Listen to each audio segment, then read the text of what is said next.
And gentlemen, thank you for tuning in to another episode of the Andrew Patnode Show. Let's take a look at what we see here. Police nab a suspect 17 in robbery, and it goes on to say one suspect is in custody and authorities are searching for a second in connection with an early morning armed robbery in Florence that may be connected to other similar crimes in the region. A 17-year-old Northampton youth was arrested Thursday morning on charges of armed robbery while masked in connection with the robbery, reported at the Cumberland Farms store at 53 Main Street in Florence, Mass. About 1 a.m. Okay? Reason why I point this story out is because I want people to start thinking about the youth. You know, this is a 17-year-old kid who is slated to get out of high school next year. What is going through his mind? You know, what is going through his mind when he is in school? And what his future or prospects are when he gets out of school?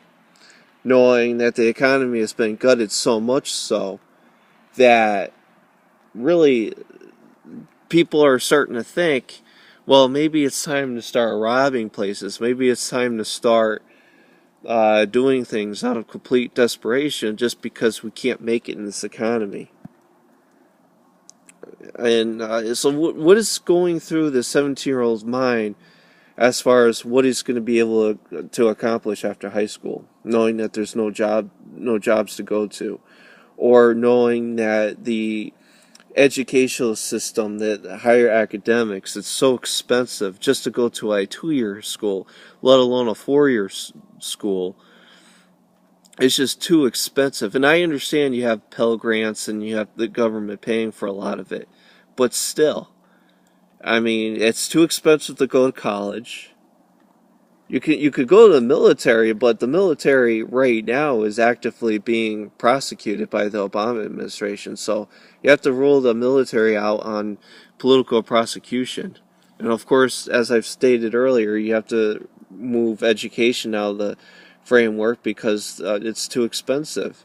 So what is the solution for a 17-year-old who's about to get out of high school and who realizes that there's no economy that he has to go to after school? And this is just one thought that I wanted to leave you with, because this is something that's starting, or we're in the beginning precipice of this skyrocketing of these armed robberies. This robbery was, of course, according to the article, a second connection with an earlier robbery in Florence. This is a peaceful area where not a lot of this does occur. I sound like I'm rambling or repeating myself. I just think that this story, to me, is pretty incredible. We also had earlier this year, Mayor Narkowitz had decided to get rid of city benches. And that way, the homeless won't continue to beg for money in the city because all the benches are gone. And I'll post a link for that story a little bit later on today, or into tomorrow, depending on when I get to uploading this. Alright, let's go ahead and let's look at some other stories while I have this camera rolling. We have Target data breach may affect 40 million. Now, of course, that's mainstream news, so I won't read the article. You can also see the article as I scroll down here. But, and here's another question I want you to ponder, is, can you really trust the big banks with your data? Can you really trust Obamacare with your financial data? Not just that, but also your healthcare data? If Target, of all people, if Target can't protect itself from security theft, or financial theft, if they can't protect themselves, then how do you expect that they're going to be able to protect you and protect your information? How do you expect that Obamacare will be able to protect your information? And of course, there was news of Michelle Obama coming out just yesterday saying that when people discuss Obamacare during Christmas, that you need to convince them that it's a good thing by saying that it's a Christmas tree. Obamacare is essentially a Christmas tree, is what Michelle Obama had said during an interview. What else?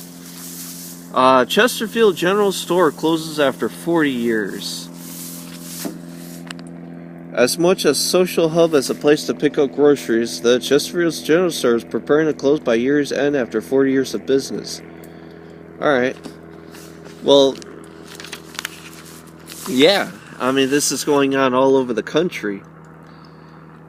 And the big banks, the big foreign central banking system, including the Obama administration and past administrations before that, they want you to shop at these big box retail stores. Therefore, it'll allow them or it'll enable them to be able to control your spending habits, control what you're doing as a consumer. They don't want you shopping at these small general stores, these mom and pop stores, because they can't control what you're doing and what you're consuming. They want you totally dependent on genetically modified foods, and also they're wrecking the economy because they don't want any competition. They don't want any wealthy people that they have to contend with, because if there were good wealthy people, good wealthy successful people, then the fraud that is in effect today as we speak would collapse. It just won't work. Let's go ahead and see what else is being reported.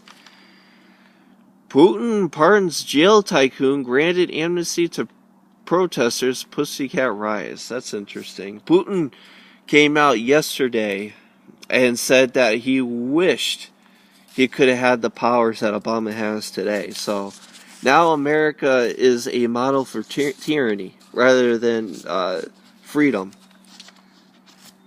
Obama commutes sentences for 8 drug offenders. The President Obama on Thursday commuted the sentence of 8 people who said were serving unduly harsh drug sentences.